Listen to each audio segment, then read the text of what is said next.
Армысыздар, біз сатудың 5 қадамында жүрміз. Бірінші қадам сәлемдесу, амандасуды, қарым-қатынас орнатудың өзін үлкен бір тақырып қылып қозғаған болатынбыз. Енді одан кейінгі екінші этап, маған өте қатты ұнайтын этаптардың бірі бұл қажеттілігін анықтау этабы. Яғни бөлім білу, потребностін білу клиенттің. Мен бұрын жұмыс жасап жүргенде, сату менеджері жұмыс жасап жүргенде, осы қажеттілігін анықтау деген не, қажеттілігін анықтау неге маңызды деп басымды көп қатыратынмын. Неге қажеттілігін анықтау керек, қажеттілік анықтауға не жатады, ол кезде түсінбейтінмін онша. Сөйтсем, ең маңызды, сатудағы ең керегі бұл екінші этап қажеттілігін анықтау екен. Қажеттілігін анықтамайынша сіз сатылымды бастамаңыз. Мысалыға, сіз ноутбук сатасыз. Бір кісі ноутбук керек болды, іздеп бастады. Яғни сіздің рекламаңызды көрді, немесе сізге звондады.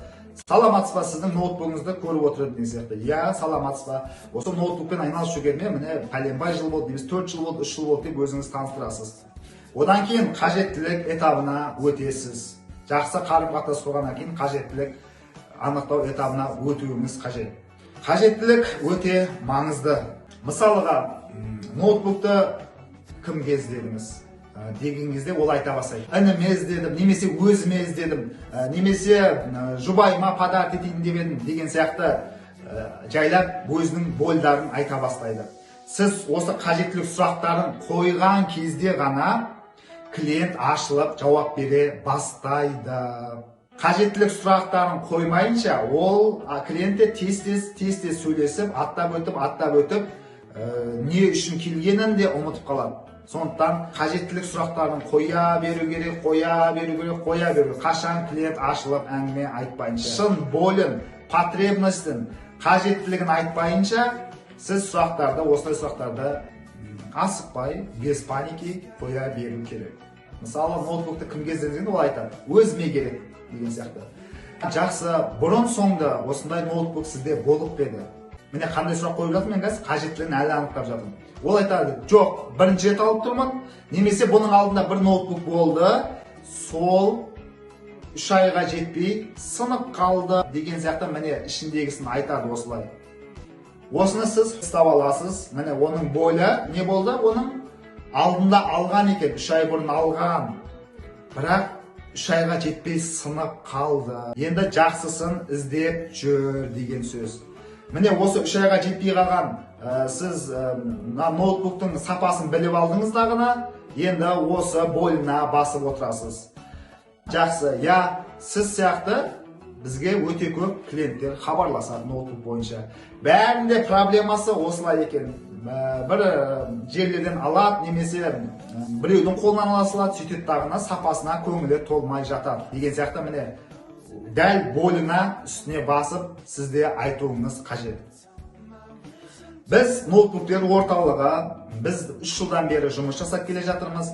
Клиенттердің қандай проблема болатынын, қай жерге көңілі толмайтынын осы 3 жылдың ішінде білеміз деген сияқты айту керек.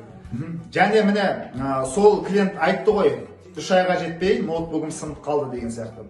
Дәл осыны ұстап алғаннан кейін сіз үшінші адамды, үшінші жақты айтуыңыз керек, клиентке сенімділік беру үшін. Егер сізде дәл осындай жағдай болса, егер дәл осындай адам сізге де хабарласып, ноутбугының сапасы шыққанын айтып, сіз оның көңілін тауып, жаңағы жақсы бір сатылым жасап, ойдағыдай ноутбук берсеңіз, бұл осы үшінші жақты отзыв қылып айтуыңызға болады. Я, әрине, дәл сіздің алдыңызда да осыдан бір апта бұрын бізге бір кісі хабарласты. Ода да дәл осындай сіздің ситуация екен, танысынан ноутбукты ала салған, сертификаты жоқ, немесе жаңағы гарантиясы жоқ деген сияқты. Сол кісі бізге хабарласты, ол кісінің маркасы, мысалы бір марканы айтуға болады. Ал бізде ондай марка емес, бізде арнайы жаңағы Samsung болуы мүмкін, Apple болуы мүмкін да, соны айтуыңыз керек. Біз бұл ноутбукке гарантия береміз. Егер гарантияңыз болса айтасыз, гарантия бере аламыз. 6 ай болуы мүмкін, 1 жыл болуы мүмкін, 2 жыл болуы мүмкін.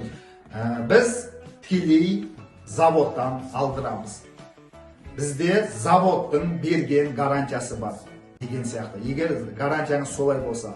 Ал өзіңіз жеке ноутбукке гарантия бере алсаңыз, өзіңіз тікелей айта беруге болады. Мысалы, егер осы ноутбук 3 айдың ішінде бұзылып қалатын болса, мен сізге тегін ремонттап беремін деген сияқты. Немесе 2 аптаның ішінде ауыстырып бере аламын, бір жерінен бір ақау шықса жөндеп бере аламын деген сияқты қызметтеріңіз болса, тура осы қызметтеріңізді бойына басу керек.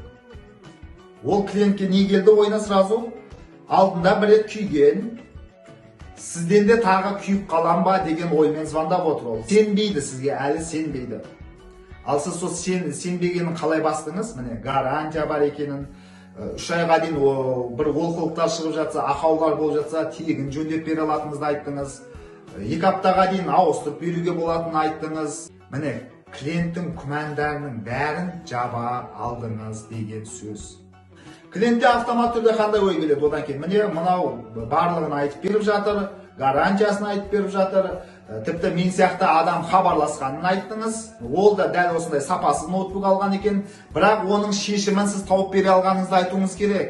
Алдыңғы клиенттің шешімін қалай тауып бердіңіз, қалай көмектесе алдыңыз ол кісіге? Дәл соны мына кісіге де айтып беруіңіз керек шешімін.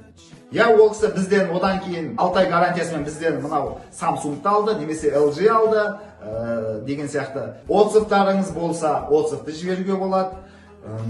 Бірақ ішінде тек қана дәл сондай жағдайлар болу керек. Ойдан құрастыруға болмайды.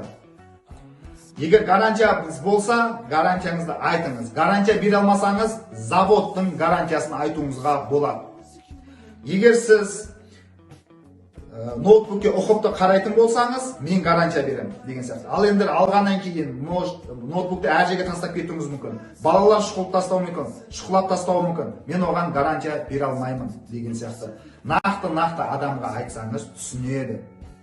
Тек қана өткендегі сабақтардағыдай адаммен достық қарым-қатынас, клиент жаққа шығыңыз, клиенттің қалтасын ойлаңыз, клиентке көмектескіңіз келіп жатқаны сезіледі. Осы қажеттілігін, этабын жақсылап сұрақтарды қоя берген кезде ғана адам ішіндегісін айтады сол кезде. Міне жаңа айтты, 3 ай болды, бұзылып қалды, басқа адамдарға сенбейтінін, тағы бір нәрсе алса ұрынып қалама деген дегісін бәрін сол кезде айта бастайды. Ал сіз соның бәрін шығарып алу үшін сіз қажеттілік сұрақтарын міндетті түрде қойып отыруыңыз керек. Сұрақтарыңыздың бәріне толық жауап бергеннен кейін ғана бағаны айтуға болады. Толық қажеттілік сұрақтарын өткеннен кейін ғана сатылымға шықсаңыз болады. Ал қажеттілігін анықтамай сатылымға бірден кетуге болмайды. Ол деген 0,000% вероятность болуы болмауы. Сондықтан ол клиент звондай береді, сразу звондайды. Алло, саламатсыз, бағасы қанша? Звондайды ма? Звондайды. Алло, саламатсыз, сізді мына неде OLX-те көрдім, немесе Target-те көрдім. Мына ноутбуктың бағасы қанша? Деген кезде сіз бірден айта салсаңыз үлкен қателік. Жоқ. Бағаны айтпастан бұрын сіз қажеттілігін анықтау арқылы, сұрақтарды қойып, сөйлесіп, ол кісінің ішіндегісін бәрін шығарғаннан кейін сізге толық сенгеннен кейін ғана бағасын айтсаңыз болады. Сол кезде сатылым міндетті түрде болады. Ал егер қажеттілік сұрақтарын барынша қойдыңыз, бірақ соның өзінде тағы бір күдіктері болып жатса клиенттің, айналып кеп қажеттілігін анықтай беріңіз. Қажеттілігін сұрақтармен қоя беріңіз. Кімге іздеп едіңіз? Бұрынғы қандай болып еді? Жұмысыңызда қолданасыз ба? Оқуға қолданасыз ба? Ойын үшін қолданасыз ба? Ойнаған кезде сізге не маңызды?